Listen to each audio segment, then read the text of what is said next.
Assalamualaikum warahmatullahi wabarakatuh.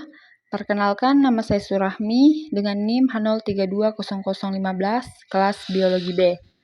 Baiklah, di sini saya akan menjelaskan mengenai materi sistem sensorik, yaitu mekanisme gutasi.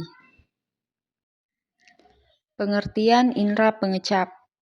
Lidah termasuk organ yang isinya sekumpulan otot tetapi bisa bergerak dengan leluasa. Lidah terletak di dalam mulut dan sebagian berada di tenggorokan bagian atas. Lidah adalah organ yang dilapisi selaput lendir yang terlihat kasar. Namun, tekstur dari permukaan lidah yang kasar ini terdiri dari banyak benjolan kecil disebut papila. Lidah adalah indera pengecap. Manusia dapat mengecap rasa. Papila merupakan ujung dari saraf pengecap. Tonjolan-tonjolan kecil ini terhubung dengan saraf di otak untuk bisa merasakan berbagai macam rasa jika sedang mengkonsumsi makanan seperti asam, pahit, asin, manis, hingga gurih. Papila memiliki jumlah berbeda di setiap orang. Seseorang akan merasa lebih peka terhadap kedalaman dan variasi rasa jika jumlah papilanya banyak. Sebagian besar lidah tersusun atas otot rangka yang terlekat pada tulang hyoideus, tulang rahang bawah dan prosesus deltoideus di tulang pelipis.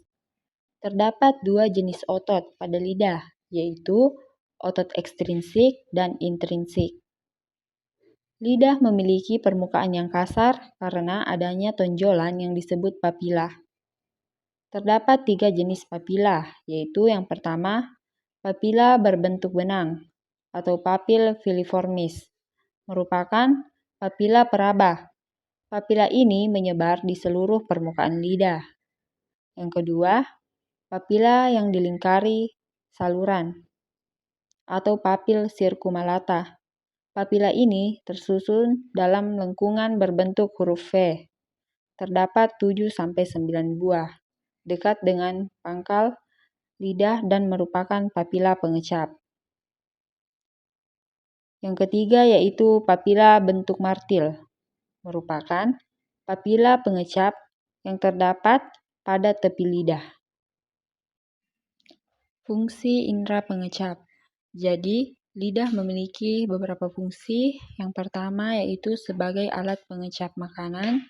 Yang kedua, membantu menelan makanan. Yang ketiga, mengaduk makanan dalam mulut.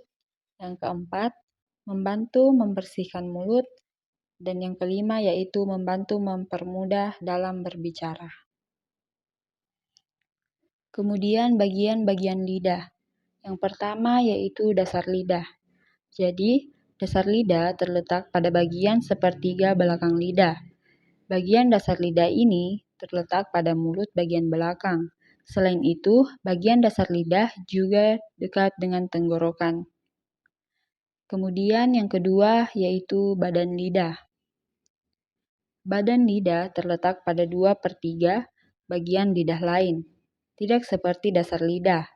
Bagian badan lidah dapat digerakkan secara bebas. Selain itu, badan lidah juga memegang beberapa tanggung jawab yang penting dari fungsi lidah.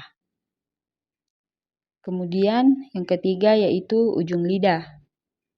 Ujung lidah juga menjadi salah satu bagian dari lidah. Sesuai dengan namanya, ujung lidah adalah bagian lidah yang terletak pada bagian paling depan. Ujung lidah ini terletak berdekatan dengan bagian belakang gigi seri. Sama seperti badan lidah, ujung lidah juga dapat digerakkan secara bebas. Yang keempat yaitu dorsum lidah. Dorsum lidah adalah bagian lidah yang letaknya di antara badan lidah dan dasar lidah. Dorsum lidah merupakan bagian yang permukaannya terlihat sedikit lebih naik dibandingkan dengan badan lidah. Pada bagian ini dapat dilihat seperti ada garis cekungan. Garis cekungan itu membentuk seperti huruf V. Cekungan pada dorsum lidah ini disebut sebagai sulcus terminalis. Kemudian yang kelima yaitu bagian bawah lidah. Bagian bawah lidah akan terlihat apabila lidah diangkat. Pada bagian bawah lidah ada pembuluh vena. Pembuluh vena terlihat dengan jelas dan berwarna ungu kebiru-biruan. Mekanisme indera pengecap.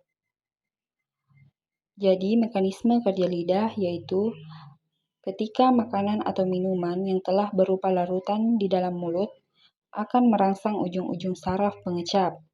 Setelah itu, rangsangan tersebut diteruskan ke pusat saraf pengecap di otak.